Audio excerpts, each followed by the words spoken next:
Hey guys, welcome back. और काफ़ी interesting कुछ डेवलपमेंट्स हुए हैं। जैसा आप देख सकते हैं, हमने कल भी बात करी थी।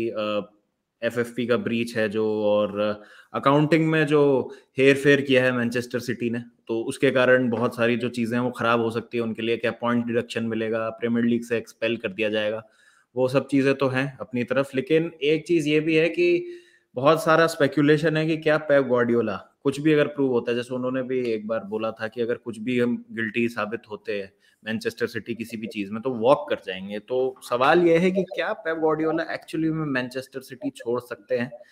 निधि भैया है साथ में, तो थोड़ी सी उसकी बात करेंगे। तो मैं अपना पॉइंट ऑफ व्यू पहले बताता हूँ। मुझे ऐसा लगता है कि जितना भी ये चल रहा है, वेदर यू लाइक इट और not, Manchester City is actually one of the powerhouses. Premier League की मैं बात करूं, चाहे मैं यूरोपियन बिल्कुल। फुटबॉल की बात करूं, तो ठीक है। प्रीमियर लीग ने खुद ने इन्वेस्टिगेशन जरूर करी है, लेकिन आई थिंक उसके रिpercussions भी पता है उनको कि अगर मैन सिटी को आप एक्सपेल कर देंगे तो वो इकोनॉमिकली शायद आपको डेंट दे सकता है, जो वो शायद उतना अफोर्ड नहीं कर सकते, because some of the top players in the world play for that club. और वर्ल्ड के टॉप टॉप मैनेजर भी हैं उसके, जो अभी उनको मैनेज कर रहे हैं। तो मुझे ऐसा लगता है पर्सनली कि ज्यादा कुछ होगा नहीं, थोड़ा बहुत कुछ फाइन दे दिया जाएगा, मैक्स टू मैक्स 1 या 2 ट्रांसफर विंडो का बैन लग जाएगा, and then the order will be restored. अब वो कितना संगीन है जुर्म जो उन्होंने किया है, वो कितनी ज्यादा सीरियस चीज है, वो उसका मुझे आइडिया नहीं है। वो तो खैर जितनी हमको जितना हमारे पास है अभी मटेरियल, हम उस पे उसके बेसिस पे ही बात कर पा रहे हैं। But do you think Nidhi भैया कि seriously there is a possibility? Because I don't think so. अगर ऐसा होता है तो where will he go next? बाबा देखो, मतलब पहला तो मैं ये बता दूं कि ये थोड़ा अलग है और आपने आज वीडियो में एक्सप्लेन भी किया कि इसको अपील नहीं किया जा सकता। ये इनके प्रीमियर लीग के ऊपर जो चार्जेस लगाए हैं, मैन सिटी को टाइम जरूर दिया जाएगा कि वो रिस्पॉन्ड कर सके। एक दो सीजन जो टाइमलाइन की बात चल रही है, इसको ये अपील नहीं कर सकते आर्बिट्रेशन कोर्ट में। और मैन सिटी की तरफ से जो डिमांड है वो ये है कि एक थर्ड पार्टी को लाया जाए, और ताकि एक इम्पार्शियल व्यू इसके ऊपर हो।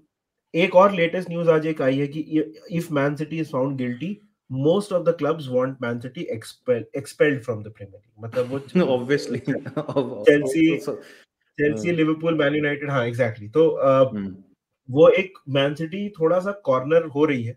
डेफिनेटली एक एक एक, एक सिचुएशन क्रिएट हुई है।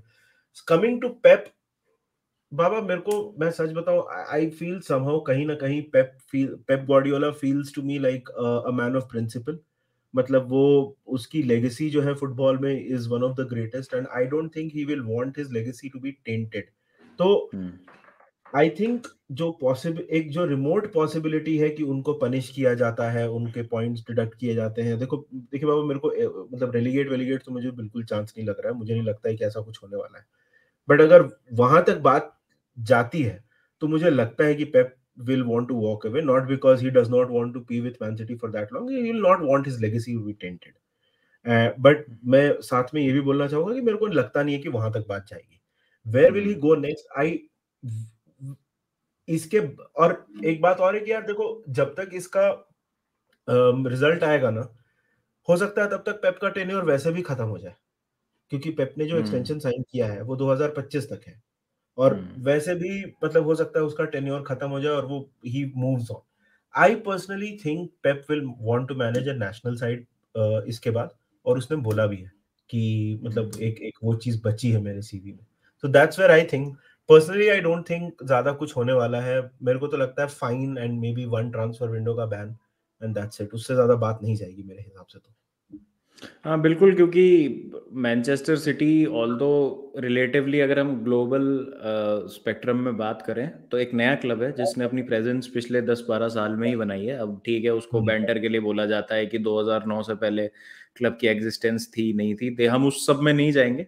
बट राइट, फैक्ट यही है कि पिछले 10 साल में मैनचेस्टर सिटी का एक होल्ड बना है फुटबॉल बिल्कुल। में, और बहुत सारे फैंस आए हैं। एक फैन बेस, एक बढ़िया, मतलब एक अच्छा फैन बेस ग्रो कर रहा है, जो कि रैपिडली ग्रो कर रहा है, बिकॉज सक्सेस ब्रिंग्स आईबॉल्स, और आईबॉल्स आती है। बिकॉज चेल्सी के साथ मैं सेम चीज रिलेट कर सकता हूँ, बिकॉज ग्लोबल जो ब्रांड चेल्सी बना था, in the true sense of the term, वो जब सक्सेस आई, रोमन अब्रामोविच आए और वो जब सक्सेस मिली मरीनियो के अंडर, तभी वो हो पाया। और एक्चुअली में जितनी आपकी टीम्स, बड़ी टीम्स आपके लीग में होती हैं, उतनी ज्यादा आपकी मार्केटेबिलिटी बढ़ती है मेरे हिसाब से। और प्रीमियर लीग मतलब जाना ही इसलिए जाता है बिकॉज एक तो प्रोडक्शन वैल्यू जो है कंपटीशन की, प्लस जो लेवल है जिसपे टीम्स कंटेस्ट कर रही हैं। जैसे अभी हम बात करें तो teams like Liverpool and Chelsea, मतलब चेल्सी थोड़े दिन ही सही but still are champions of the world. मतलब कल शायद पहला मैच खेलेगी रियल मैड्रिड अपना क्लब वर्ल्ड कप का,